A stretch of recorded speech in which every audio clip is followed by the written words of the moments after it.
વચનામૃત સાતમો અન્વય વ્યતિરેકનો.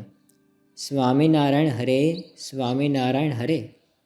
સંવત 1876 માગસર સુધી દશમીને દિવસ શ્રીજી મહારાજ શ્રી ગઢડા મધ્યે દાદા ખાચરના દરબારમાં વિરાજમાન હતા અને સર્વ શ્વેત વસ્ત્ર ધારણ કર્યા હતા અને પોતાના મુખારવિંદની આગળ સાધુ તથા દેશ દેશના હરિભક્તની સભા ભરાઈને બેઠી હતી.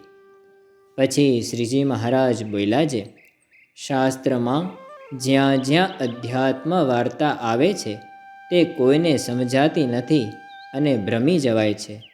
માટે એ અધ્યાત્મ વાર્તા જેમ છે તેમ યથાર્થપણે અમે કહીએ છીએ તે સર્વ સાંભળો છે.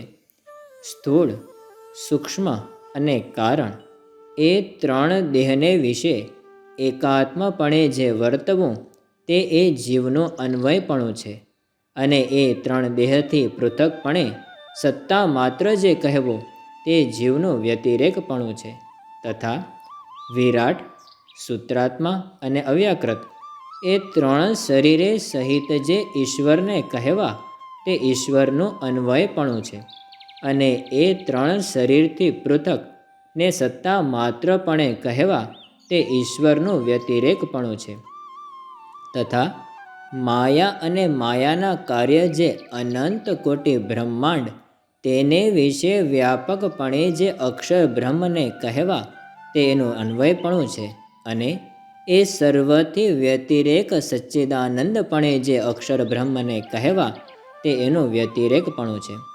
તથા અક્ષર બ્રહ્મ, ઈશ્વર, જીવ, માયા અને માયાના કાર્ય જે બ્રહ્માંડ એમને વિશે જે શ્રી કૃષ્ણ ભગવાનને અંતર્યામીપણે કહેવા અને નિયંતાપણે કહેવા તે એ ભગવાનનું અન્વયપણું છે અને એ સર્વથી પૃથકપણે કરીને પોતાના ગોલોક ધામને વિશે જે બ્રહ્મ જ્યોતિ તેને વિશે રહ્યા છે એમ જે કહેવું તે એ ભગવાનનું વ્યતિરેકપણું છે અને એ પુરુષોત્તમ ભગવાન, અક્ષર બ્રહ્મ, માયા, ઈશ્વર અને જીવ એ જે પાંચ ભેદ તે અનાદિ છે. ઇતિ વચનામૃતમ ગઢડા પ્રથમ પ્રકરણનું 7મું જે તે થયું.